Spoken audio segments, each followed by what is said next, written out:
Time for our road test of the Galaxy S4. It's your basic tricked out smartphone, but it does have kind of a couple novelty features that we are looking forward to getting the opinions on from our real world testers. We have Massimo, Crystal, and Kyle. Now, each of you are going to get this phone for a couple days. I really want you to dig into it. Put your email on there. It's okay. We'll check it out. Now, as you guys use this phone, I want you to focus mainly on design, features, and usability. Just try to evaluate those three categories as well as you can.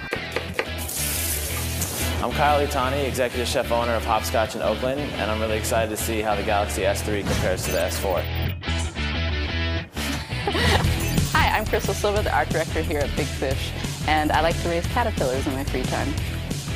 I'm Massimo Prioreschi, VP of Sales and Marketing at Backroads, and this S4 test is going to give me street cred with my teens.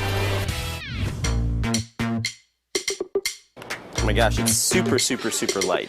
This phone in my pocket for a pair of pants that are like this is fine. It's totally perfect. You don't even know it's there. It's so light. It's really easy to get to the battery and get another battery in there if you wanted to carry a replacement. It also has a micro SD slot right here. So if you needed extra memory, easy to put that in as well. Just beats level. The screen itself, given the size and the resolution, is beautiful. I played some of our hidden object games on them, and graphics are meant for a tablet-sized screen, and so everything looks amazing on here. The screen makes it awesome, but the actual hardware itself proved to be a problem. The position of the power button here, if I'm holding it like this, my thumb would cover and hit this back button, which kept pausing the game. I was getting really frustrated.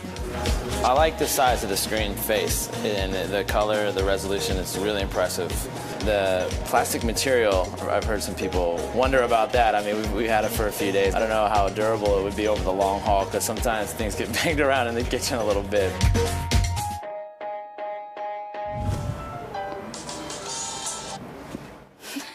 How many times do you want me to do it? I was surprised by the eye tracking feature. I like it. So looking at the screen, and I look away for whatever reason, and it paused, which was awesome. And I look back, and it starts right up. So it's useful for if I'm actually talking to somebody. But if I intentionally want to pause it by just that shift doesn't cause it to happen. That shift does. So there is a spectrum that I have to make sure I turn my head enough to initiate that. I like this. This is actually really awesome.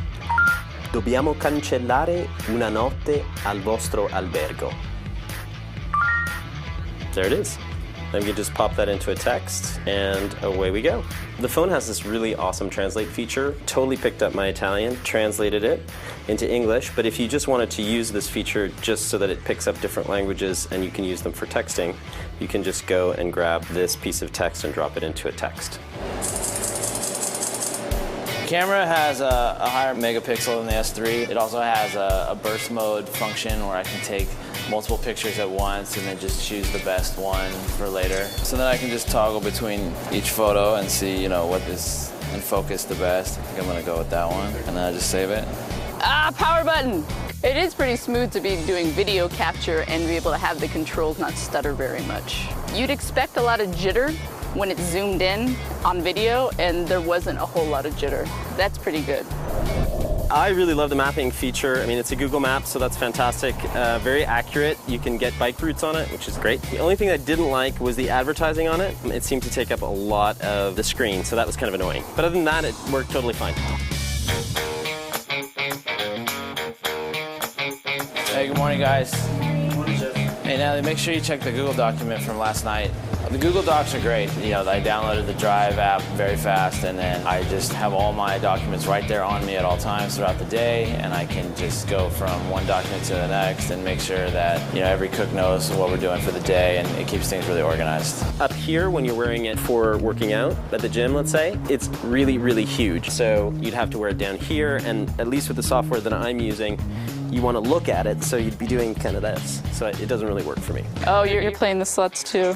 We have a lot of devices here that we designed for Android and iOS. And so we constantly, as developers, have to be testing our own games. The operating system took me a little getting used to coming from iOS. Considering I like a lot of Google products, it felt like that. And so all that was really straightforward. Time to find out what our testers thought of their time with the S4. All right, let's start with you, Massimo. What was your overall impression of this phone? Well, I love the size, and I loved how light it was compared to the phone that I have right now. It was a little difficult to navigate, but I give it 1 thumb up and 1 over here. Okay, Crystal, how about you? The feel of it was really great. I was surprised given it was going to be plastic, and the resolution of the screen made games look beautiful, but it's just too big for someone size pockets I typically have. Okay, interesting. All right, and then Kyle, you were our potential upgrader. How did it sit with you?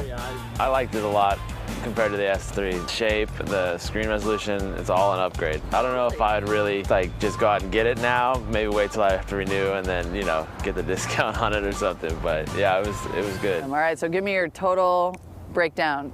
Buy or not buy? Not buy. Not buy right now, until the upgrade, until the discount. Okay. Crystal, what about you? Not for myself, but maybe for my husband. Okay, it's a good gift. All right, Massimo, how about you? Yeah, not for me either in terms of size. I would go maybe if my eyes get any worse, I would buy it.